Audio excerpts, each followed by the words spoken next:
In other news, a new report leaked out through the Freedom of Information Act. Believe it or not, the CIA is called into question once again.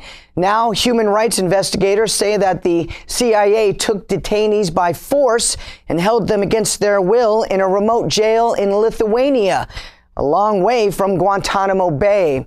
This report was declassified back in December, and investigators from the group NGO Reprieve are putting it together in a report for the U.S. Senate. Documents show that this private prison was operated between 2005 and 2006 as a part of the U.S. post-9/11 program. Until this point, U.S. officials haven't answered any questions about a possible secret offsite prison overseas. And now they could be called before a Senate hearing committee and forced to answer questions under oath. Attorney General Eric Holder announces a new law, and it could change the way that local law enforcement do business. For more on this story, we turn to Gary Franchi. They call it the adoption program, and now it's changing in a very big way. Until this month, federal laws allowed local and state police to seize personal property, cars, cash, almost anything they could get their hands on before they could prove a crime even happened. And it's big business, too.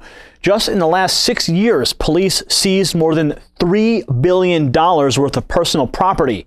Ironically, the program was called equitable sharing. The feds and the police were the ones doing the sharing. They would split the pot 80-20, with 80% going to the police department that captured the goods. Now, this program is going to change in a massive way. Attorney General Eric Holder announced, quote, "With this new policy effective immediately, the Justice Department is taking an important step to prohibit federal agency adoptions of state and local seizures, except for public safety reasons." So, there are still some grounds for police to seize personal assets, but only if those cases include illegal firearms, ammunition, explosives, or child pornography. What police wouldn't be allowed to take? Cars and cash, two of the biggest moneymakers under this program.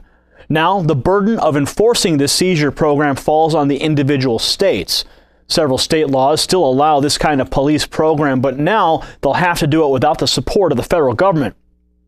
For years, police have been spending this money with very little oversight, often buying luxury vehicles for their department, high-powered weapons, and military-grade armored cars. The bill to end equitable sharing was sponsored by 3 Republicans and 1 Democrat. Another interesting spin here, Holder has already announced his days in office are numbered.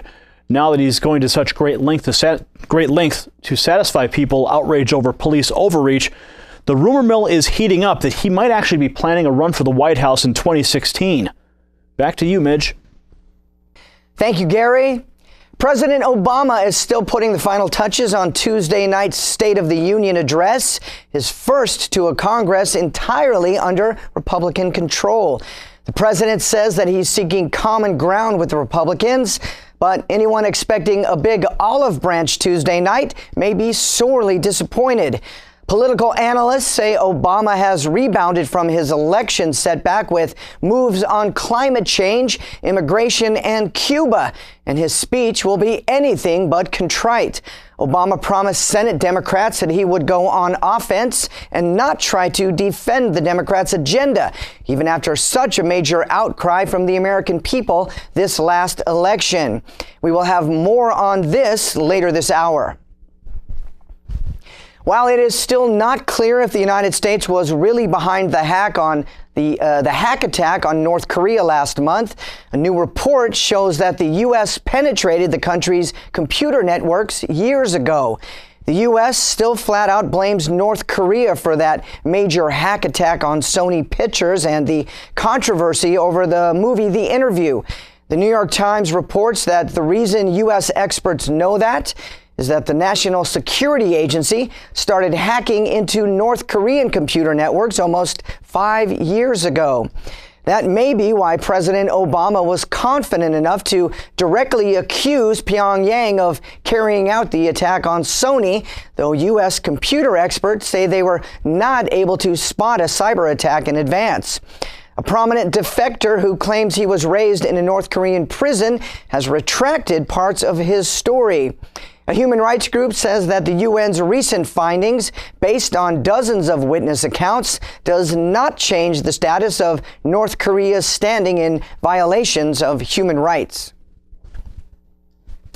The State Department says it is time. It wants all federal agencies to finish their work, submitted advice on the Keystone Pipeline. The deadline 2 weeks from today. The department is not setting a timeline for making its long-awaited judgment on whether the pipeline from Canada is in the national interest of the United States, but the Senate seems poised to authorize construction. But President Obama still promises to kill the bill if and when it arrives on his desk. Several proposed amendments are lined up, including one that requires the pipeline be built only with U.S. products, and several senators want votes on climate change. The key question: have human activities caused climate change? While Senate Majority Leader Mitch McConnell said there would be an open amendment process, we still don't know for sure if that amendment will get a vote. Several months after the worst of the Ebola epidemic, and some are asking if the United States might have overreacted to the situation in West Africa. Some state-of-the-art Ebola treatment centers recently built by U.S. troops have never even been used. West African health officials say that the U.S. military response came too late to help most of the 8,300 Liberians who became ill in the outbreak. The Washington Post reports that U.S. officials based their response on the CDC's worst-case scenario that 1.5 million people could become infected. Now, less than one new case of the Ebola virus is reported in Liberia each day. Well, say it isn't so. It's a big disappointment for all of us book fans of a popular book, The Boy Who Came Back from Heaven. In the book, Kevin Malarkey tells the moving story about his son Alex and his near brush with death in a terrible car accident. In fact, in the book, the author claims that his son actually did die and went to heaven. The book goes into great details talking about Jesus and the devil, and as you could imagine, the books flew off of the shelves. But in a startling confession, the 6-year-old boy in the story just came out and said that the whole thing is a farce. Alex is 11 years old now, and he posted this on a website. "I did not die. I did not go to heaven." Book retailers promptly pulled the pages off of the shelves, and the prize-winning bestseller now essentially is just a paperweight, ironically made out of paper. Our own Amanda Gabriel recommended a quick fix for this. Just throw it in the fiction aisle. Somehow, I'm not sure if that would work out that way.